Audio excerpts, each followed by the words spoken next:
Good morning, students. This is Murthy sir. In the previous two classes, we discussed about the structure of plant and animal cells, the differences between plant and animal cells, the structure and functions of different cell organelles. Today, we will discuss about one important theory in cell biology. It is called the cell theory. It was proposed by two great scientists, Matthew Schleiden and Theodor Schwann. Matthew Schleiden was a botanist and Theodor Schwann was a zoologist. These two proposed the cell theory. Let us see the two important statements of cell theory. The first one is all living bodies are composed of cells. And the second statement is cells arise from pre-existing cells. Let us see what is the meaning of these two statements. If you look at the bodies of plants, animals, and human beings, they are multicellular organisms. Their bodies consist of many number of cells. You cannot count them. If you take human body, it consists of trillions of cells. So that is the meaning of first statement. So higher plants, animals, and human beings, they are multicellular organisms. They consist of many number of cells. Let us see the second statement. Cells arise from pre-existing cells. It happens through a biological process called cell division. This cell division was discovered by a scientist named Rudolf Virchow. This cell division is basically of two types, mitosis and meiosis. Mitosis is related to growth of the organism. Meiosis is related to the formation of gametes, male and female gametes.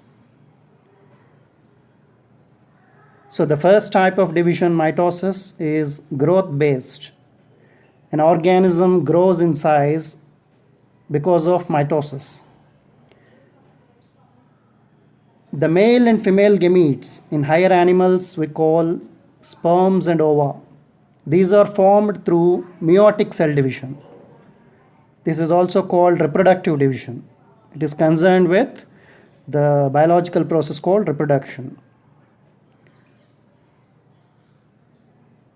So this cell theory is an important concept, and this theory was proposed based on the observations of Matthew Schleiden and Theodor Schwann, and also the contribution of Rudolf Virchow.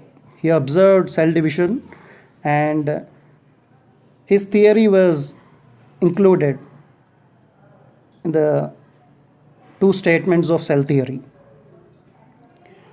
Let us have a recap of the first two classes. See, we discussed about the structure of plant and animal cells. And this plant and animal cells both are eukaryotic cells. They are very well developed. They contain a prominent nucleus surrounded by different cell organelles. And all the cell organelles, including nucleus, they have their respective functions. They have a specific structure and they perform vital functions in the cell. So nucleus is the control center. It contains the genetic material we call chromosomes and DNA. They give a chemical code and they maintain the functioning of the cell. So when we look at the complexity in higher multicellular organisms, the individual cells are performing their functions as a result, the living organism is able to function and survive. So when you look at the organization of life, it starts as a cell, single cell, and a group of cells which have similar structure and function we call tissue, and similar tissues they form organs, and a group of organs form organ systems, and the assembly of all these organs and organ systems will lead to the functioning of a living organism. So the remaining concept related to the first lesson, cell structure and functions, we will discuss in the next class.